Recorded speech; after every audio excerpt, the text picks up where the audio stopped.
There's a good chance if you've wakeboarded, you tried it. There's an even better chance you've been slammed by it. Double ups. It's one of the toughest moves in wakeboarding to master for both the driver and the rider. Let's hand this off to the masters, Parks and Rusty, as they help you unlock the mystery of double ups.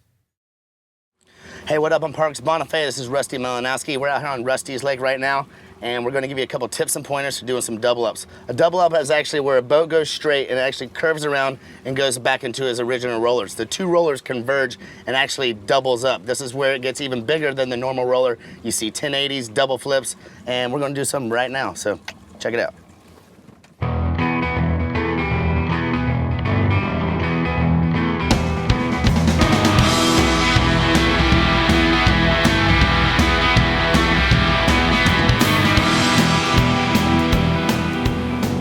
So right now I'm going into my pre-turn for the double up. Pre-turns help your lake out because you're not sending rollers all the way back down the pass. So if you do a pre-turn, your lake will stay calmer longer. So now I'm doing the pre-turn, setting up the original roller. You want to make sure the boat is really straight. Any type of leaning with the boat can dictate how the roller is going to look for the double up. So now I'm going to swing wide for the double up. Wider the better. You can make sure that the boat can get back on plane. You're not accelerating through the double up. You want a really consistent speed and you want the boat to be level. It also gives you more time to line up the angle of your double up.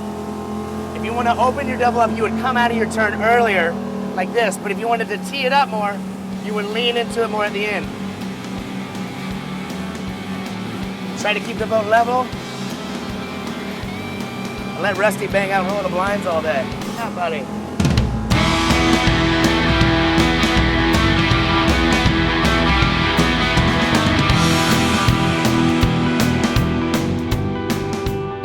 All right, so every rider's different. People prefer different things. For me personally, I like to hit a teed up double up, like almost just 90 degrees. I feel like it gives you the biggest chunk of double up to get into and take off from. A lot of people prefer more open. It's when the boat just slightly leaves the double up open, easier to get into, I believe. But I don't feel like there's as much pop on an open double up. And then nothing worse than an over-teed double up when the boat kind of passes 90 and makes it really, really challenging to get into even the first, and most times you can't get into the second.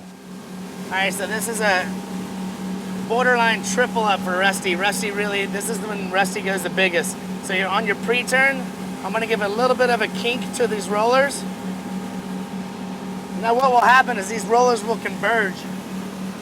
And that's the spot that I'm going to give Rusty the double up. It makes the double up probably another foot bigger or so. It allows Rusty to really get into it and go as high as he possibly can. And probably do like an indie glide or something. Really key to leave these open, which is sometimes the hardest thing to do.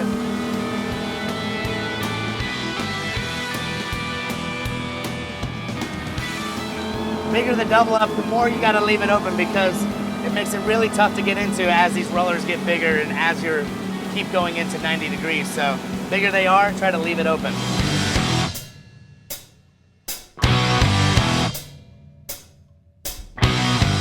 All right, a double up, 3 rollers. The very first roller, definitely the easiest to get into. I would say if you're a beginner, go for the first roller just because you can, get it right in your mind. You can see all the 3 rollers and it's not too hard to get into.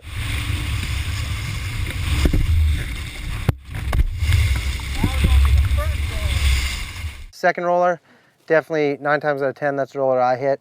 And it's always going to be there, big and shaped up. Good for basically any kind of trick you're learning.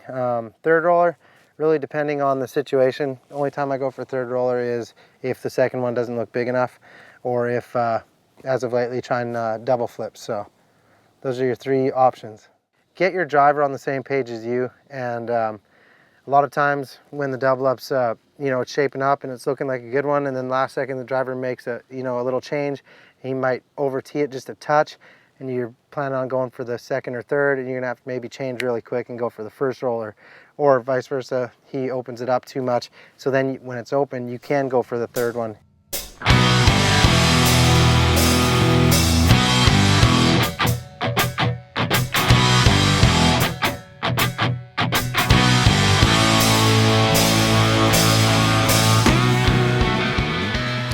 Double ups are obviously one of the hardest things to hit in wakeboard. Not like your typical wakeboard trick. It takes time, experience, and you actually have to watch this thing happen to figure it out.